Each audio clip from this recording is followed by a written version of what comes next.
Future generally health insurance company limited 9 महिन्यानंतर delivery cover देणारी, claim न घेतल्यास पुढील हप्त्यास 80% डिस्काउंट देणारी, कमीत कमी हप्त्यात जास्तीत जास्त सुविधा देणारी, त्याचबरोबर सासवड, जेजुरी, पुणे येथील सर्व नामांकित हॉस्पिटल्समध्ये कॅशलेस सुविधा देणारी एकमेव कंपनी.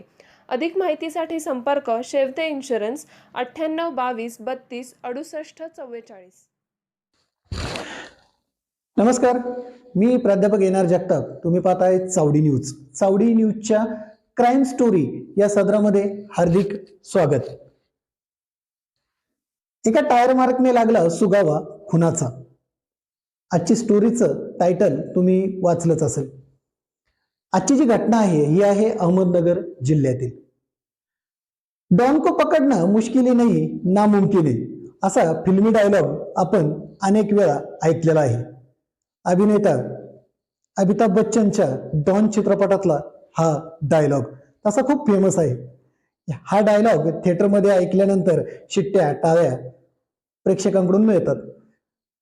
आपल्या रोजच्या दैनंदिन जीवनातही सहजरित्या असं अनेक जे गुन्हेगारी प्रवृत्तीचे आहेत ते लोक आपल्याला आपण ऐकत असतो किंवा बऱ्याच चित्रपटांमध्येही वापरला जातो की डॉन को पकडणं मुश्किल नाही, नामुमकिन आहे, असा एक डायलॉग आहे. आणि आता ह्यालाच अजून एक डायलॉग आहे, काय की पुलिस के हात बहुत लंबे होते हैं.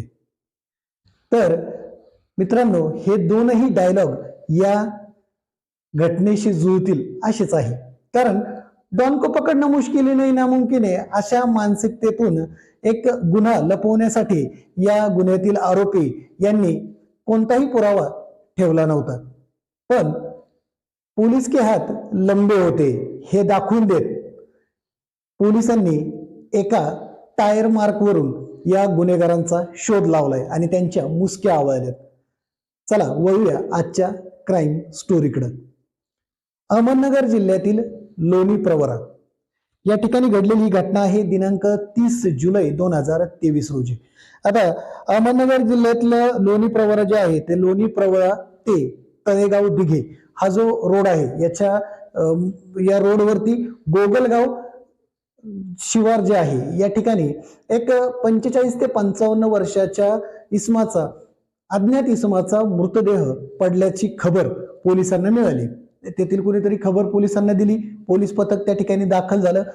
प्राथमिक पंचनामा सुरू झाला. आता प्रथम दर्शनी हा जो पुरुष आहे हा 45 ते 55 वर्षाचा आहे हे दिसून येत होतं. या पुरुषाच्या छातीमध्ये एका तीक्ष्ण हत्याराने वार केलेला होता आणि त्यातून त्याचा खून केल्याचं प्रथम दर्शनी दिसत होतं. बाकी आजूबाजूला कसलंही काही ओळख पटणाऱ्यासारख्या गोष्टी काही नव्हत्या, कसलाही मार्क नव्हता किंवा कोणतेही पुरावे त्या ठिकाणी नव्हते. पण त्या बॉडीच्या शेजारी एक टायर मार्क होता 4 चाकी वाहनाचा. आता एवढा एकच पुरावा पोलिसांकडे होता. पोलीस यंत्रणा तात्काळ ऍक्टिव्ह झाली आणि सदर व्यक्तीच्या बाबतीत मेल पाठवले गेले. आता यंत्रणा तशी ऍक्टिव्ह आहे आणि तंत्रज्ञान जेवढं प्रगत झालंय त्यानुसार सर्वच प्रसार माध्यम असतील किंवा मेल असतील, सोशल मीडिया असेल, या माध्यमातून या व्यक्तीच्या फोटो, व्हिडिओ व्हायरल केले गेले आणि सदर व्यक्ती ही कोणाच्या ओळखीची आहे का त्याची ओळख पटवण्यासाठीचं आव्हान पोलीस प्रशासनाकडून केलं जाऊ लागलं. आता दुसरीकडे या बाबतीत पोलीस हा विचार करत होते की हा व्यक्ती जो आहे तर या व्यक्तीला मग कसं आणलं गेलं असेल किंवा हा व्यक्ती या ठिकाणी कसा पोहोचला असेल. तर सर्वात महत्वाचं म्हणजे तो टायर मार्क. आता हा टायर मार्क नेमका कशाचा आहे या बाबतीत तपास चालू झाला. सुरुवातीला हे दिसूनच येत होतं की तो 4 चाकी गाडीचा टायर मार्क आहे.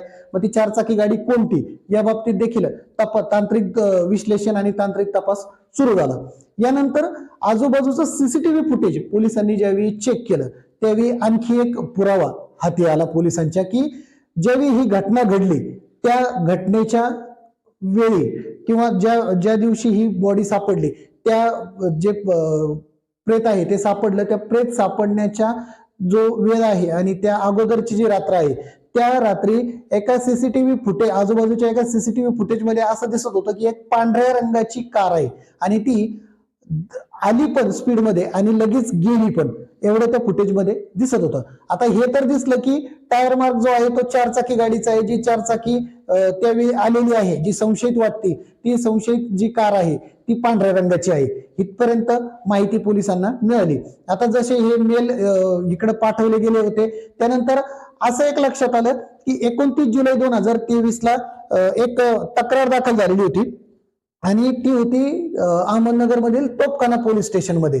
ती मिसिंगची तक्रार होती आणि जी मिसिंग झालेली व्यक्ती होती त्या व्यक्तीचं नाव होतं विठ्ठल नारायण भोर, वय 48 वर्ष, राहणार गणेश चौक, बोलेगाव, तालुका अहमदनगर.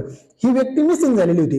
आता ह्या व्यक्तीची मिसिंगची तक्रार आणि जी बॉडी सापडलेली आहे त्या बॉडीचं आणि त्या व्यक्तीचं वर्णन हे सर्व मिळतं जुळतं वाटत होतं. मग ओळख पटवण्यात आली आणि त्या व्यक्तीची ओळख पटली. अखेर खून कुणाचा झाला हे पोलिसांना लक्षात आलं. खून झालेल्या व्यक्तीचं नाव होतं विठ्ठल नारायण भोर, वय 48 वर्ष, राहणार गणेश चौक, बोलेगाव, तालुका अहमदनगर. हे ओळख पटली. खून कुणाचा झाला हे कळाल्यानंतर पोलिसांनी त्या खून झालेल्या व्यक्तीच्या बाबतीतली माहिती शोधण्यास सुरुवात केली. आता हा जो हे जे आहेत मयत विठ्ठल भोर, या विठ्ठल भोर यांच्या बाबतीत जसा जसा तपास चालू झाला तसं पोलिसांना असं तपासात माहिती मिळाली की विठ्ठल भोर यांचे सावेडी, अहमदनगर शहरातील सावेडी परिसरातील मनोज मोतियानी हे जे आहेत या व्यक्तीशी व्यावसायिक संबंध होते. आता हे व्यवसाय कसला होता तर मनोज मोतियानी आणि विठ्ठल भोर हे प्रॉपर्टीच्या खरेदी विक्रीचा व्यवसाय करत होते आणि त्यांचे व्यवहारही होते. परंतु ह्या दोघांमध्ये वाद होता आणि ह्या दोघांमध्ये भांडणं होती हे पोलिसांना लक्षात आलं. आता पोलिसांनी लगेच मनोज मोतियानी याला टार्गेट करायला सुरुवात केली. याच्या तपासाकडे लक्ष देऊन त्याच्या तपासावरती लक्ष केंद्रित केलं आणि त्याचा तपास शोधण्यामध्ये संपूर्ण टीम कामी लागली.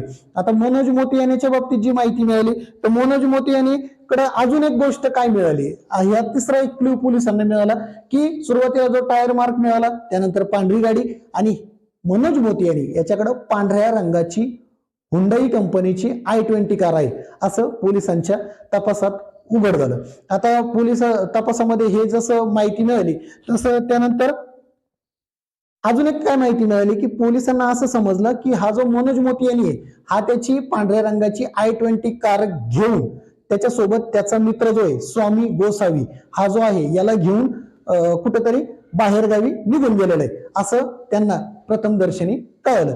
आता पोलीस तपास चालू होता. पोलीस तपास चालू असताना पोलिसांना अजून एक माहिती मिळाली की मनोज मोतियानीचे नाशिकमध्ये नातेवाईक आहेत. पोलीस टीम त्या ठिकाणी दाखल झाली. नाशिक येथील मनोज मोतियानीचे जे नातेवाईक आहे त्यांना विचारण्यात आलं. तिथं पोलिसांना अजून एक महत्वाची माहिती मिळाली की हा जो मनोज मोतियानी आहे हा भोपाळकडे चाललाय. आता हे भोपाळ जे आहे हे आहे मध्य प्रदेशमध्ये. मग पोलिसांना जसं ही माहिती मिळाली की हा भोपाळकडे चाललेला आहे म्हणून तर हा भोपाळकडे पळून जाणार आहे असं पोलिसांना संशय आलाच. कारण ज्या अर्थी इतक्या पटकन हा लगेच नगर मधून नाशिक मधून भोपाळ असा जो प्रवास करतोय तर पोलिसांनी लगेच मध्य प्रदेश पोलिसांशी संपर्कही केला. आता मध्य प्रदेशातील सेंधव जे आहे या ठिकाणचं म्हणजे संपूर्ण मध्य प्रदेश पोलिसांना महाराष्ट्र पोलिसांकडून संपर्क झाला, दोघांमध्ये संवाद झाला आणि दोन्ही राज्याच्या पोलीस यंत्रणा या दोघांना मनोज मोतियानी आणि स्वामी गोसावी यांच्या बाबतीत अलर्ट पाठवण्यात आला की हे संबंधित 2 आरोपी आहेत आणि हे संशयित आरोपी आहेत आणि हे मध्य प्रदेशमध्ये येणार आहेत. आता मध्य प्रदेश पोलिसांनीही सापळा रचायला चालू केला. यानंतर इकडे जे महाराष्ट्रातले जे पोलीस आहेत म्हणजे नगर पोलीस जे आहेत नगर पोलिसांनी काय केलं की या दोघांचे मोबाईलचं लोकेशन जे आहे ते अगोदर शोधलं आणि ते ट्रॅकवरती टाकलं. आता जसं मोबाईलचं लोकेशन यांचं दाखवायला लागलं तसं हे लक्षात आलं की हा जो मनोज मोतियानी हा मध्य प्रदेशमध्ये दाखल झालेला आहे. आता तो जसा मध्य प्रदेशमध्ये दाखल झाला तर मध्य प्रदेशातील सेंधव जे पोलीस आहेत यांना त्याचं लोकेशन कळालं. महाराष्ट्र पोलिसांनी आणि मध्य प्रदेश पोलिसांनी संयुक्तरित्या कामगिरी करत या दोघांनाही मध्य प्रदेशातील सेंधव येथे अटक करण्यात आली. आता हा जो हे जे 2 आरोपी अटक केले यांचं मग पूर्ण नाव कळलं. मग या मनोज वासुमल मोतियानी असं याचं नाव आहे. याचं वय आहे 33 वर्ष. त्याचा जो दुसरा जोडदार आहे त्याचं नाव आहे स्वामी प्रकाश गोसावी. याचं वय 28 वर्ष. हे 2 जण हे पोलिसांच्या ताब्यात पोलिसांनी यांना घेतलं आणि न्यायालयासमोर हजर केलं. त्यानंतर पोलिसांनी पोलिसी खाक्या दाखवला आणि हे पोपटासारखे बोलायला लागले.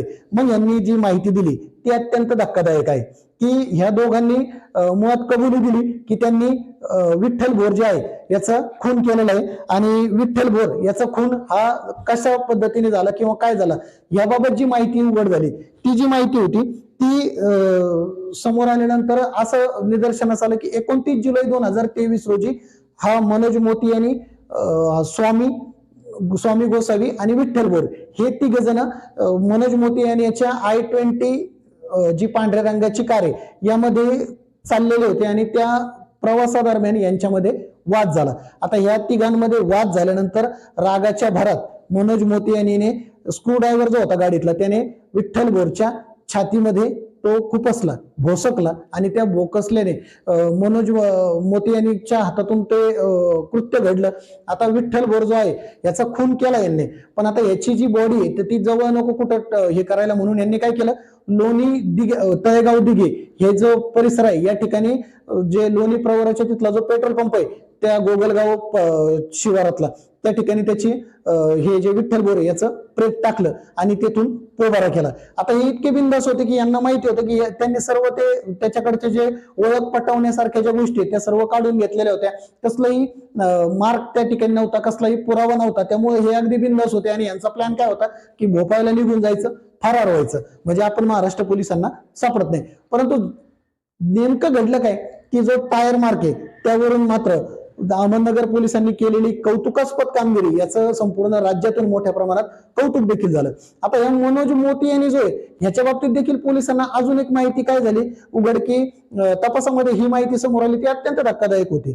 हा जो मनोज मोती यांनी आहे ना हा गुन्हेगारी प्रवृत्तीचा आहे. ह्या मनोज मोती यांनी वरती विनयभंग, अल्पवयीन मुलीस पळवून नेणं, खंडणीच्या हेतूने जीवे मारण्याची धमकी देणं, दुखापत करणं, जीवे मारण्याची धमकी देणं अशा स्वरूपाचे गंभीर स्वरूपाचे 6 गुन्हे अगोदरच दाखल आहे. एकंदरीतच काय झालं की ज्यावेळी हे तिघ जण चाललेले होते हा गुन्हेगारी प्रवृत्तीचा मनोज मोती यांनी तो एका प्रॉपर्टीवरून जो वाद झाला होता त्या वादामध्ये रागाच्या भरात आता शेवटी कसं असतं गुन्हेगारी प्रवृत्तीची जी व्यक्ती असते तिला राग नियंत्रणात ठेवताच येत नाही, म्हणून तर तो गुन्हेगार झालेला असतो. आणि गुन्हेगार प्रवृत्तीचा मनोज मोती यांनी असल्यामुळे जसं विठ्ठल भोर यांचा वाद झाला मनोज मोती यांनी सगळं, तर मग मनोज मोती यांनी गाडीतला जो हाताला आलेला स्क्रूड्रायव्हर होता तो रागाच्या भरामध्ये विठ्ठल भोर यांच्या छातीमध्ये भोकसला आणि तो भोकसल्यामुळं त्यांचा मृत्यू झाला. हे ह्या दोघांनी मान्य केलं. आता ह्या दोघांनाही जेलची हवा खावा लागली आणि पोलिसांनी यांना पकडलं आणि आता ते जेलची हवा खात आहेत. यामध्ये सर्वात महत्वाचं गोष्ट काय आहे की अवघा एक जो टायर मार्क आहे यावरून या संपूर्ण खुनाचा उलगडा झाला. नाहीतर अज्ञात इसमाचे प्रेत सापडले, ते प्रेत एका ठिकाणी सापडलेलं मिसिंग दुसरीकडे दाखल झालेली, त्यामुळे आणि ओळख पटलेली नाही, त्यामुळे पोलिसांसमोर सर्वात मोठं आव्हान होतं हे. आणि एका ठिकाणी जर असं अज्ञात प्रेत सापडलं तर त्या परिसरामध्ये मोठ्या प्रमाणावरती खळबळ देखील उडालेली असते, पोलीस प्रशासनावरती मोठ्या प्रमाणावरती दबाव देखील असतो. पण अहमदनगर पोलिसांनी हे आव्हान स्वीकारलं आणि या आव्हानात्मक तपासातून या दोन्ही खुनी आरोपींना अटक केलेलं आहे. आता हे दोन्ही आरोपी जेलमध्ये आहेत. एकंदरीतच काय की कानून के हात बहुत लंबे होते.